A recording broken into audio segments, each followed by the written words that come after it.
saber un poco de lo que son los alcoholes, sus propiedades, la clasificación, la nomenclatura, también los éteres, vamos a ver un poco de los aldehídos, las cetonas, que son muy importantes, los ácidos orgánicos y los ésteres. Entonces, como les decía, estos temas les mencionaba en la clase pasada que podrían ser tan superfluos para algunos, en su caso en particular, en el caso de ustedes que estudian esta cuestión de los alimentos y la nutrición, son sumamente importantes porque aquí hay productos que vamos a abordar que ustedes, por ejemplo, como futuros asesores de la parte dietética, por así decirlo, ustedes tienen que saber de dónde vienen, cómo se forman, si son solubles o no, o sea, cuál podría ser el potencial efecto en el organismo. Entonces, es sumamente importante también que nosotros adquiramos estos conocimientos para poder luego tener criterios para poder ofrecer mejores alternativas, no sé, mejores dietas probablemente, y en ese sentido ustedes están teniendo esta pequeña clase y por supuesto ustedes también ya conocen un poco porque muchas de estas cosas que vamos a mencionar en este caso ya se los conoce en la vida diaria, ¿no? ¿Quién no se ha tomado, por ejemplo, una copita de vino, una cerveza? Incluso ustedes que son menores de edad es muy probable que hayan tomado, aunque seguramente también hay personas que pueden ser abstemias, pero todos alguna vez han tomado los alcoholes. Y aquí retomo lo que alguna vez les contaba, ¿no? La verdad es que no sé si fue a su grupo o al grupo que están estudiando química general, pero les comentaba de que yo desde hace 21 años hacía cerveza, hago cerveza artesanal. Ahorita en estos tiempos hay muchas personas que hacen y se ha puesto de moda, pero en realidad esta cuestión de hacer cerveza artesanal tiene 8000 años de historia. Entonces, de hecho, la primera bebida fermentada que se tomó es la cerveza, y los primeros o los quienes la popularizaron fueron los egipcios. Entonces, la cerveza incluso es más antigua que el vino mismo. Entonces, esa historia que tiene es sumamente interesante y también es mucho más interesante también cómo se hace, cómo se forma, ¿no? Y por supuesto están los fenoles, los compuestos fenílicos, los éteres y los tioles que vamos a ver. Y como les decía, hay una unidad, tiene varias aristas, pero vamos a tratar de tocar unos poquitos en esta clase, porque si no se acumularía muchísimo conocimiento y sobre todo se acumularía muchísima materia para el siguiente test que vamos a hacer, sin asustarnos mucho, porque es un test que es bastante sencillo, que no va a requerir de mayores esfuerzos de ustedes, ya que en la medida de lo posible voy a tratar de ponerles cuestiones que son fáciles de hacer, que sean fáciles para mí, sobre todo de subir a la plataforma del Moodle, porque yo intenté en el semestre pasado subir, por ejemplo, estructuras grandes así, y fue sumamente complejo. Entonces, lo que permite hacer en la plataforma del Moodle, que ustedes también ya lo conocen bastante bien, es, por ejemplo, preguntas de verdadero o falso, o completar está bastante complejo, por cierto, pero las que son de opción múltiple, básicamente. Entonces, en ese sentido, las preguntas. Continuando con la clase, entonces, los alcoholes pueden considerarse derivados orgánicos del agua. No sé si alguna vez se enteraron también que hay sitios donde, como son moléculas muy sencillas, el alcohol, por ejemplo, y el agua son moléculas muy sencillas, hay planetas en los que potencialmente podrían estar llenos de alcohol, que sería terrible. Por ejemplo, hay unos planetas que están llenos de metano. Incluso la lluvia que cae es metano, que es un gas, pero en este planeta donde se ha descubierto que están llenos de metano, la presión es tan alta y tan fría también el planeta que el metano simplemente se condensa en gotitas como de agua, pero es agua de metano. Eso es interesantísimo. Imagínense echar ahí un cerillo para que se incendie todo el planeta, sería un sueño para los pirómanos. Entonces, de cada uno de estos hidrógenos es sustituido por un grupo OH. Y si ustedes pueden ver en esta molécula, hay una cuestión bastante interesante de los alcoholes, y es que su estructura, al igual que la del agua, se parece mucho. Espero que pueda ver en esta cuestión. Por ejemplo, la estructura del agua, por decirlo así, entonces tiene esta forma, ¿no? Generalmente. Aquí tiene un hidrógeno y entonces tiene dos hidrógenos y un oxígeno. Es bastante sencilla, como ustedes ven, una molécula de agua. Y si nos vamos un poquito más allá, de hecho, no sé si alguno de ustedes ha visto alguna vez estos jueguitos. Bueno, no sé si lo están viendo, creo que no me están viendo a mí. Pero si no, Les cuento, verán, aquí tengo estas estructuras aquí para hacer estructuras de agua. Entonces, si queremos hacer, por ejemplo, una molécula de agua, si alguien me puede decir que me están viendo, sería genial.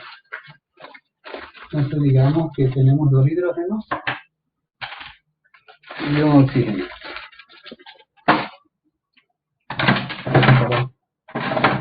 Entonces, tenemos aquí, si me están viendo, me dicen, por favor, que tenemos, digamos que este... ¿Sí me están viendo? Profe, yo no puedo ver. A ver, vamos a ver si... Creo que tengo que dejar de comprar... Solo se ve lo que está compartiendo. Ok, entonces aquí ya. Entonces les estaba explicando en la pizarra que la molécula del alcohol es bastante sencilla. De hecho, se parece mucho al agua. En lugar de tener aquí una O tiene un OH, que es del radical del alcohol. Y la molécula del agua, no sé si han visto estos jueguitos de aquí. Yo tengo estos jueguitos, son sumamente chéveres. Me los compré hace tiempo para jugar en la casa, pero me encanta jugar a hacer compuestos. Y podemos formar aquí. En realidad las moléculas de oxígeno e hidrógeno son estas pequeñitas, pero para efectos más visuales vamos a hacerlo con esto. Entonces digamos que esta bolita roja es el oxígeno y aquí están los enlaces simples. Entonces a cada lado vamos a poner un hidrógeno. Y ya tenemos una molécula de agua. Así es como se vería tridimensionalmente la molécula del agua. Y de hecho la molécula del alcohol es bastante parecida. También ya lo vamos a ver como lo estábamos viendo en la presentación. A ver si volvemos a la presentación.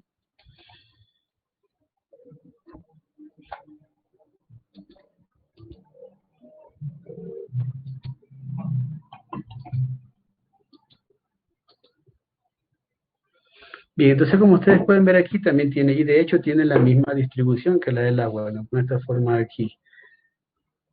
Entonces esta es la molécula del agua y esta es la molécula del metanol. Entonces si ustedes se dan cuenta, en la parte de arriba también y viene el oxígeno, hacia un lado está el hidrógeno y aquí viene un metil. Entonces se parece mucho su estructura, hablando estructuralmente. El alcohol, bueno, el átomo como de oxígeno forma parte de un grupo hidroxilo, o también llamado, o mejor dicho, que se lo conoce también como OH, en el que un átomo de carbono, o por ejemplo del éter también se parece mucho, se une con un hidrógeno, al igual que el agua, y del otro lado queda un metilito. El éter, por otra parte, también tiene un átomo de oxígeno que se une a los átomos de carbono por lado y lado. Tanto en los alcoholes como en los éteres, como les decía, tienen una geometría, pues es la palabra correcta para poder describir eso. Geometría o tridimensional bastante similar a la del agua, ¿no? Entonces, si nosotros queremos ver cómo se clasifican estos alcoholes, podemos decir que tienen tres clasificaciones básicamente, que son alcoholes primarios, donde el radical alcohol va a un extremo, unido por un metilo, en este caso el carbono y dos hidrógenos a los lados, ¿no? Y en este caso es el etanol. El alcohol secundario tiene esta distribución, en cambio, en el que está unido, igual como les decía, hacia un metilo hacia un lado, un hidrógeno hacia el otro, el radical del alcohol, pero se pueden unir otros, como por ejemplo el butano, se pueden unir más metiles hacia acá, hacia uno de los lados de la cadena. Y los terciarios que tienen tres ramificaciones, por ejemplo en este caso el 2-metil, 2-propano. Si nosotros queremos ver una clasificación o las propiedades físicas del alcohol, podemos empezar viendo esta tablita para que nosotros vayamos a tener una idea. El metano, por ejemplo, que es el primero de donde se derivan los alcoholes, de los hidrocarburos, como les dije al inicio, por ejemplo, tiene solamente un CH3, ¿no? Entonces se le une un radical del alcohol, un H, y forma metanol. Si ustedes pueden ver el peso molecular en este caso, es bajito, solamente 32 moles, y este punto de ebullición en este caso son 65 grados.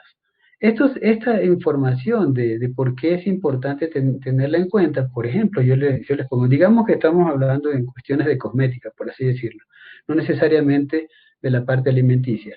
Y ustedes tienen alcohol o metanol, mejor dicho, etanol, porque no vamos a tener metanol porque si se toman se pueden quedar ciegos. Entonces digamos que tienen etanol que es el que está más abajo, y ustedes lo están guardando en un sitio que está caliente, digamos, ¿no? Entonces esto es lo que puede suceder, por ejemplo, si a alguien se le ocurre ponerlo cerca de la cocina, el alcohol se puede calentar y empieza a evaporar. Si cualquier chispita puede hacer que eso estalle en llama y cree una reacción en cadena, así provocando un incendio, por ejemplo. Entonces es sumamente importante tener en cuenta también el peso, el punto de ebullición de estos compuestos. Como les digo, el único que podrían tener en su casa, bueno, dos en realidad, también podrían tener metanol, que también se vende comercialmente, pero es muy peligroso porque la gente podría tomárselo y, como les digo, podrían quedarse ciegos. El etanol, a diferencia del metanol, en cambio, tiene un punto de ebullición un poquito más alto, a diferencia del etano, por ejemplo, perdón, del metanol, se puede diluir en agua. Esto también es sumamente importante. Olvidé mencionar que, por ejemplo, el caso del metanol, es su distribución, o mejor dicho, su solubilidad en el agua es infinita. ¿A qué me refiero con infinita? ¿O qué significa que es infinita? Que, por ejemplo, nosotros tenemos 1 litro de agua y le podemos echar agua y agua y agua y se va a disolver hasta que, de forma indefinida, hasta que simplemente ya va a quedar una mezcla entre alcohol y agua muy, muy bajita, pero se puede mezclar y mezclar y mezclar y ir bajando la concentración del alcohol, ¿ok? En estos de aquí que son compuestos, o mejor dicho, alcoholes, que son de muy bajo peso molecular, también es importante saber que son solubles, insolubles en agua, perdón, son solubles en agua. Estoy confundido por la tabla porque lo puse así y se me olvidó poner el metano acá. En fin, entonces también tenemos el propano, cuyo peso molecular, como ustedes van viendo, va subiendo un poco y su punto de ebullición todavía sigue siendo bajo en este caso. Perdón, propanol. Acá me estoy perdiendo. Y también su solubilidad es infinita también, o sea, también se puede disolver mucho. A partir de aquí, del butanol, en este caso de aquí, que su peso molecular es bastante más alto, pero sobre todo el punto de ebullición ya empieza por encima de los 100, esta parte es sumamente importante, ya estos de aquí, para disolverlos en agua hay que tener ciertas concentraciones que van, por ejemplo, en este caso, de 8 gramos por cada 100 gramos. Hasta aquí este punto ya podemos decir que el butanol todavía es soluble en agua, pero ya no es infinito, ya aquí ya necesitamos tener medidas específicas. Cuando pasamos al pentano, que se puede convertir en pentanol, ya también obviamente los pesos moleculares y el punto de ebullición empiezan a subir, y aquí también, si ustedes se dan cuenta, aquí todavía va también variando bastante el tipo de solubilidad del agua. Pero ya cuando nosotros vemos el hexano, por ejemplo, que ya tiene un peso molecular mucho más alto, y sobre todo el punto de ebullición, aquí varía bastante. En este caso, aquí ya como tiene una cadena de carbonos bastante grande, y aquí ya ya no se disuelve en agua. Entonces tengan en cuenta esta tablita porque va a ser interesante después analizarla en alguna pregunta para el test, ¿ok?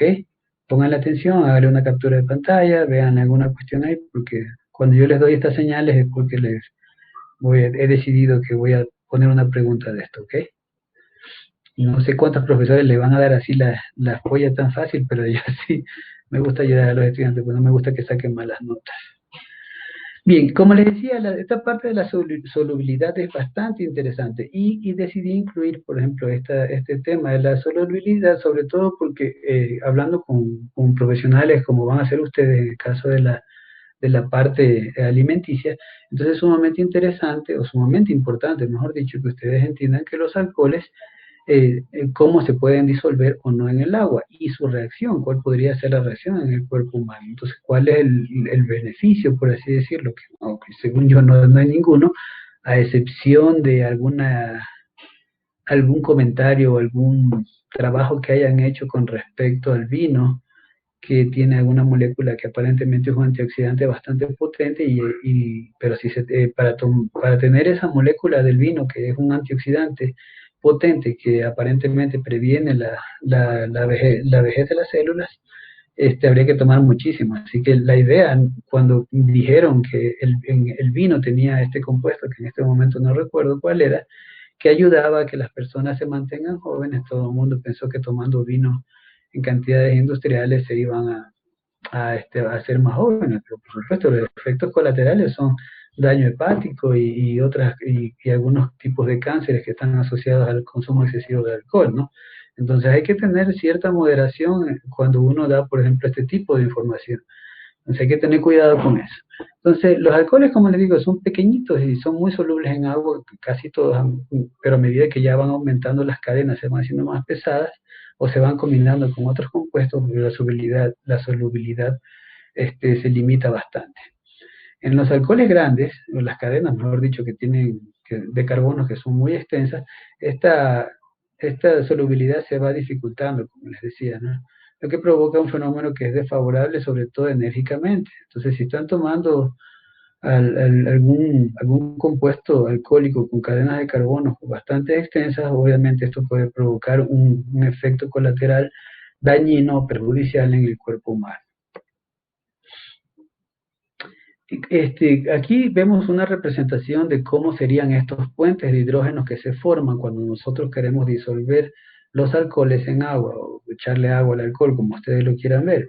Una de las formas que más se suele utilizar para bajar la concentración del alcohol es no usar directamente cualquier tipo de agua, sino aguas mineralizadas, porque de hecho estas aguas mineralizadas poseen iones cargados eléctricamente que pueden beneficiar esta solubilidad manteniendo ciertas propiedades de aromas y sabores en los licores, sobre todo en los licores espirituales que le llaman, o bebidas espirituosas, que aquí les cuento rapidito una historia que me acabo de acordar ahora que dije bebidas espirituosas. ¿Sabían que hace tiempo, bueno, cuando los monjes, que eran los principales productores de bebidas alcohólicas, ellos empezaron a hacer, por ejemplo, tipos de ron o algún tipo de whisky, cosas así? Entonces guardaban estas bebidas en barricas y ellos sabían que con el paso del tiempo la fermentación, por supuesto, agarraba mejor sabor porque absorbía los sabores de la madera y los colores de la madera y los olores de los tipos de madera de los barriles.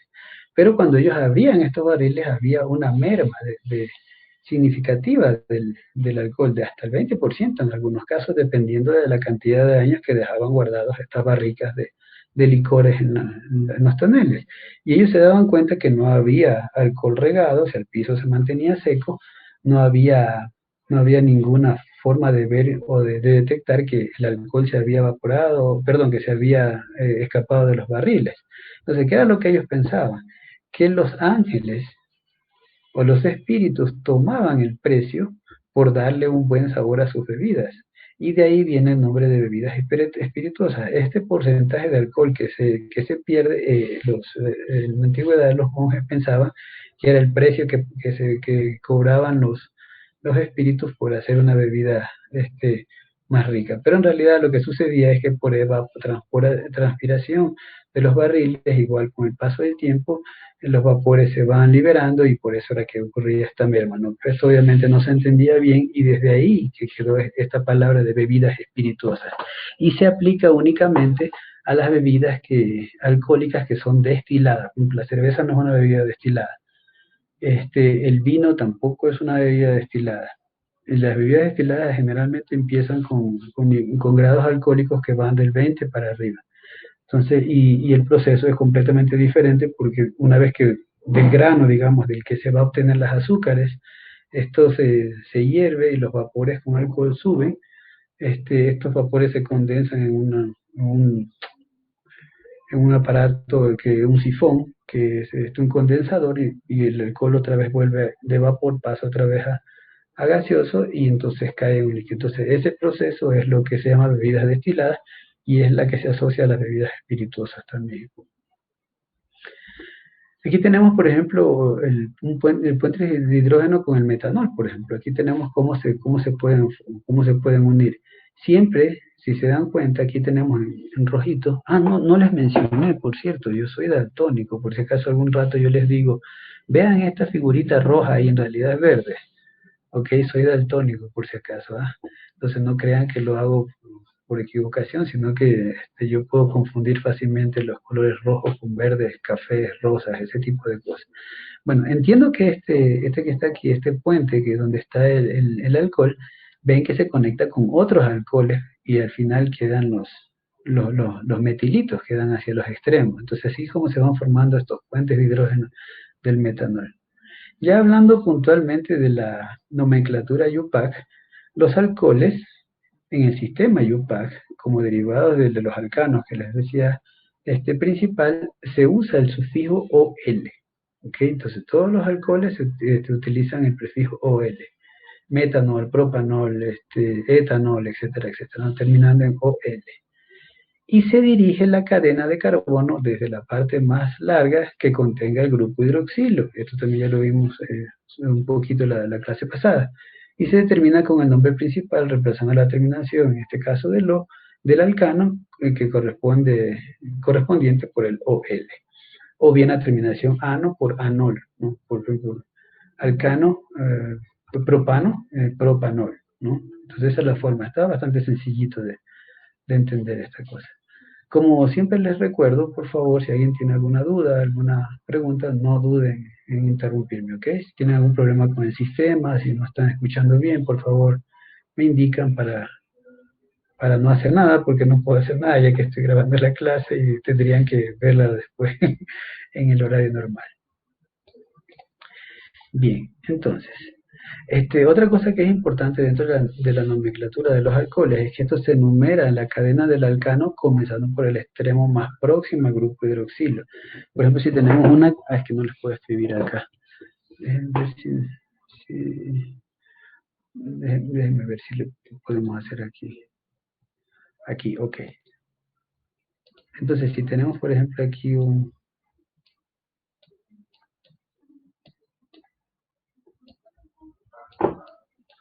Tenemos aquí otro...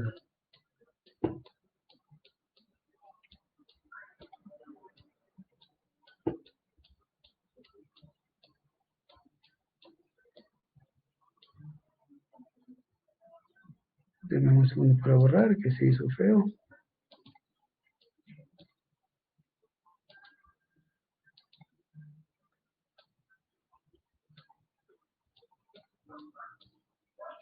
Ok, entonces en este caso, este grupo hidroxilo al final, que va a estar hacia el lado derecho, en este caso aquí es donde se ponen los alcoholes. Pero, por ejemplo, si tenemos solamente dos grupos hidroxilos, digamos que tenemos, vamos a borrar. Aquí, digamos que tenemos este de aquí. Lo vamos a borrar. Y aquí tenemos un CH3 y aquí vendría el OH.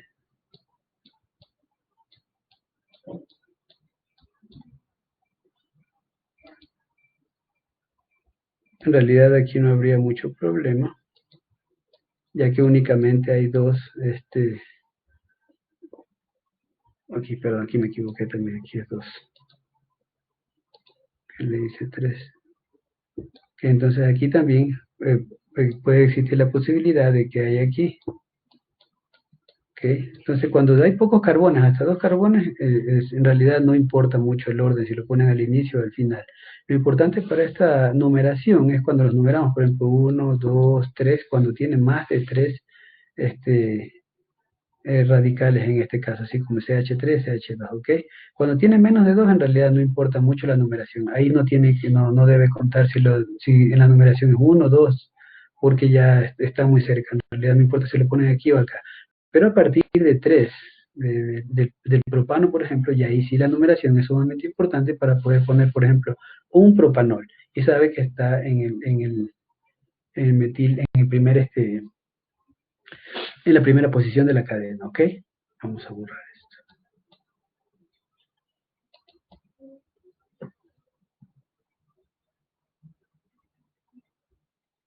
Chévere esta cosa.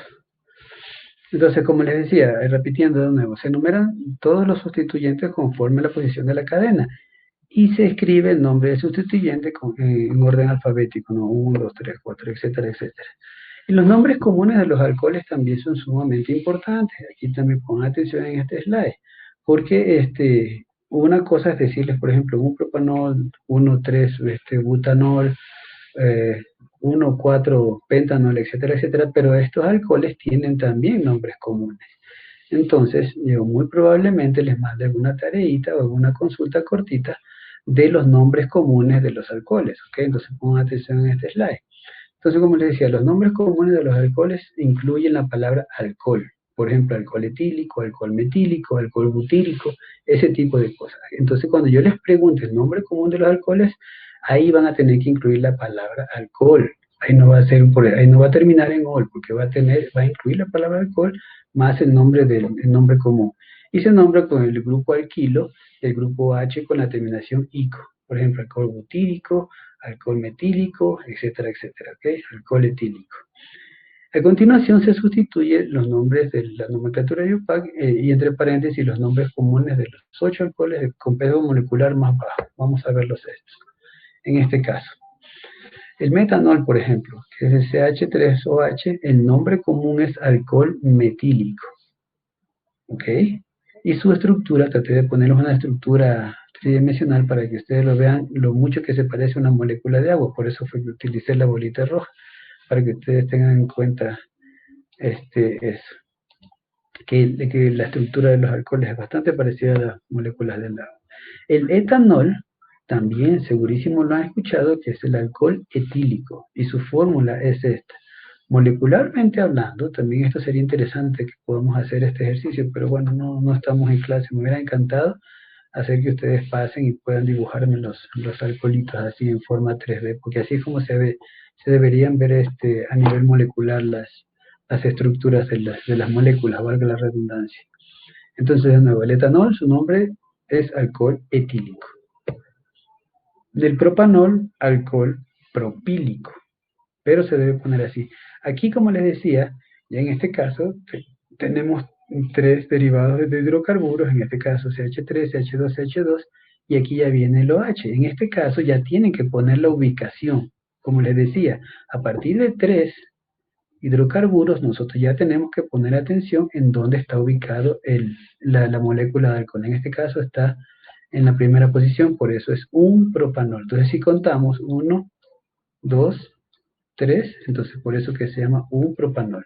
Y el nombre común o el nombre vulgar de este alcohol en este caso es alcohol propílico. Recuerden de nuevo, en este tipo de nombre que yo les pido va a ir siempre primero la palabra alcohol, ¿ok?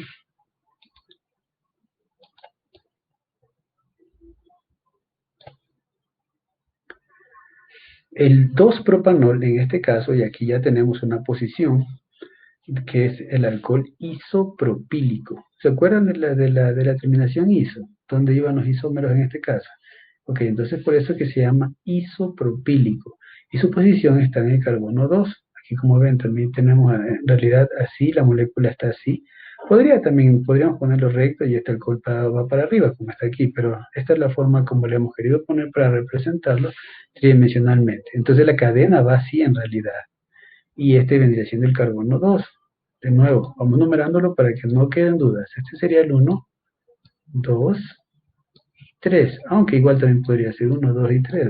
Da igual, siempre va a quedar en este caso el 2. Y su nombre, otra vez, el alcohol isopropílico. Borrador.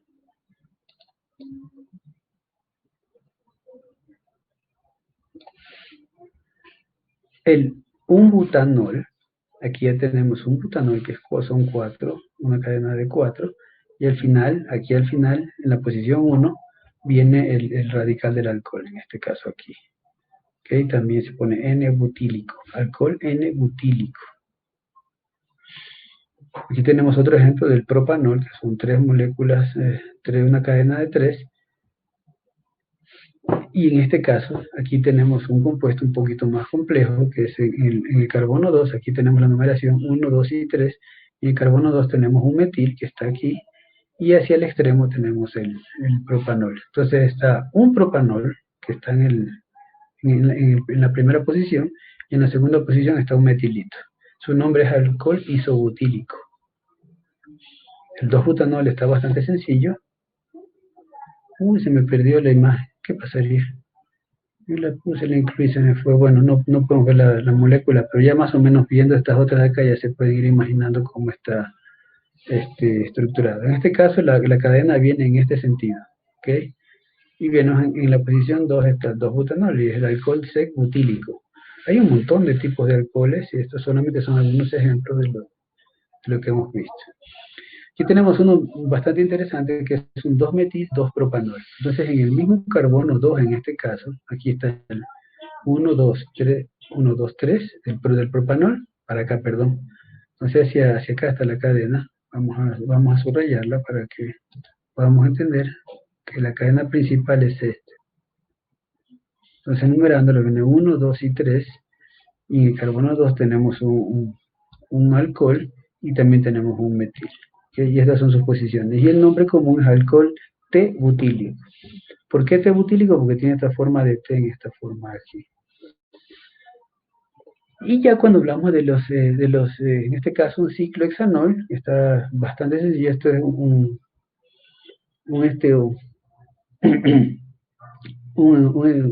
ciclohexano, en el cual vemos que está aquí el radical del alcohol. Está bastante fácil de estar aquí.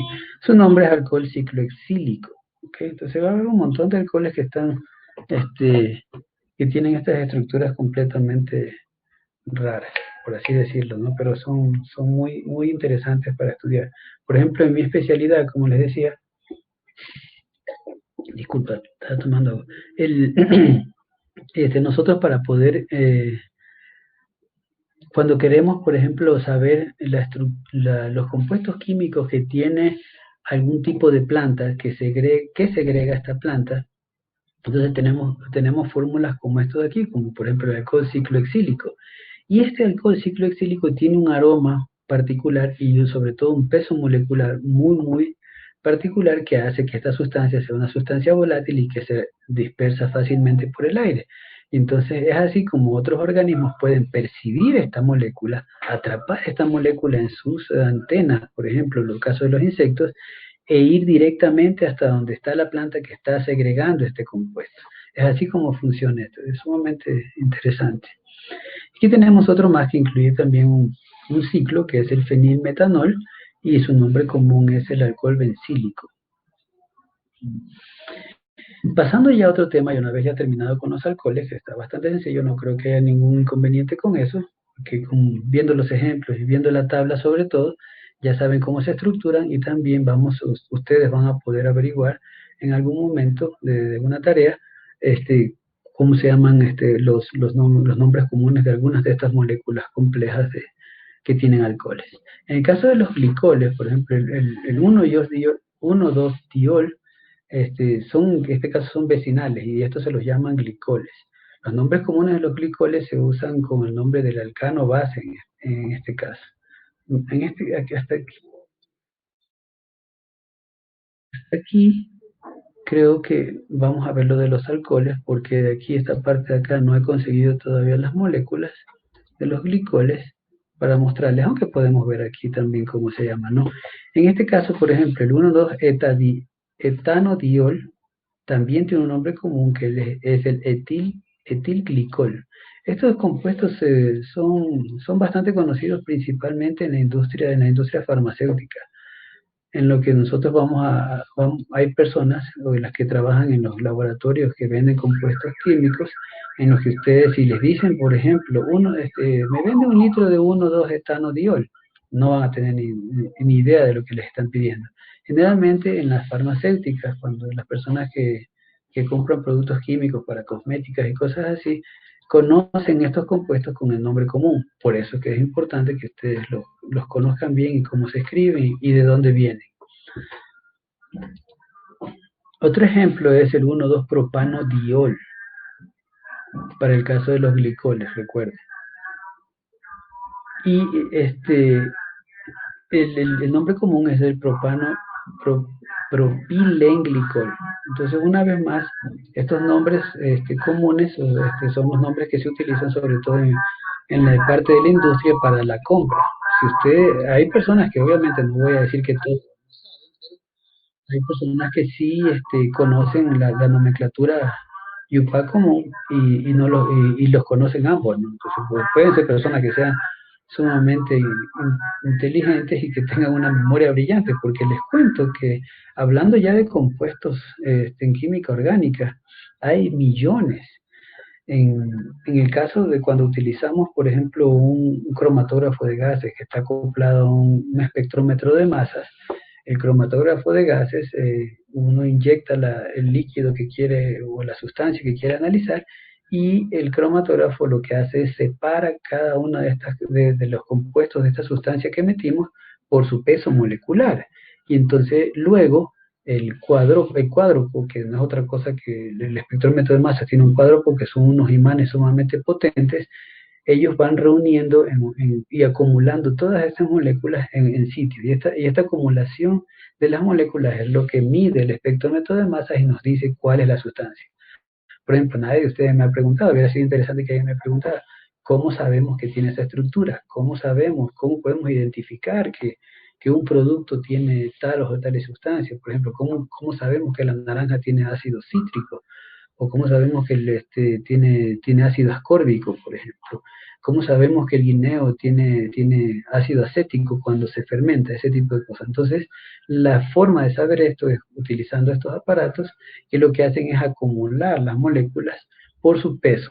Y luego el espectrómetro de masa hace la lectura de este peso y nos dice es tal compuesto porque tiene tal y tal acumulación. Pero obviamente esto, como hay muchos compuestos que se parecen, lo que hace es da más alternativas, pero nos da la alternativa principal, la que es más probable, como la primera.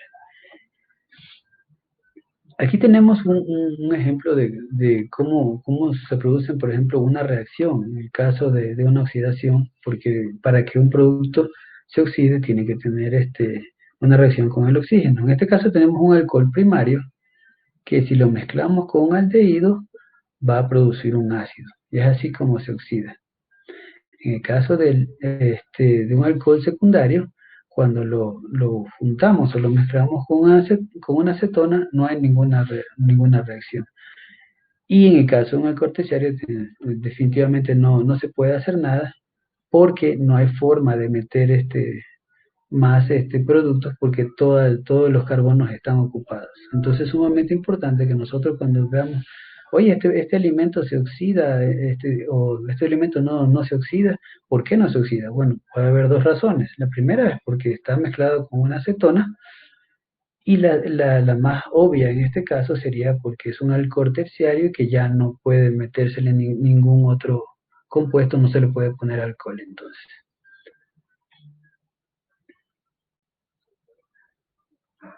Aquí tenemos, por ejemplo, un tipo de reacción. Aquí tenemos un alcohol de primer orden, en este caso. Lo juntamos con el permanganato de potasio, lo sometemos al frío y produce un aldehído. Y como un subproducto produce un ácido carboxílico. ¿Ok?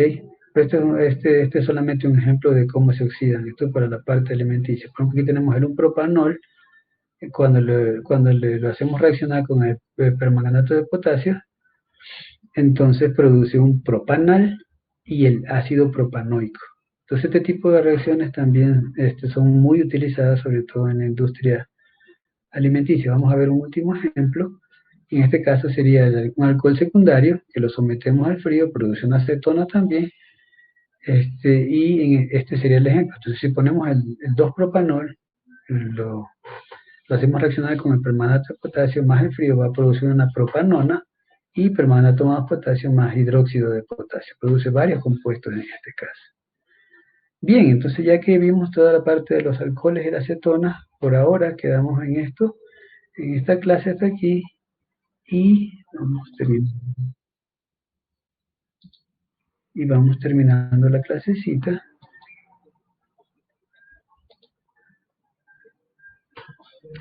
Para avanzar en la siguiente.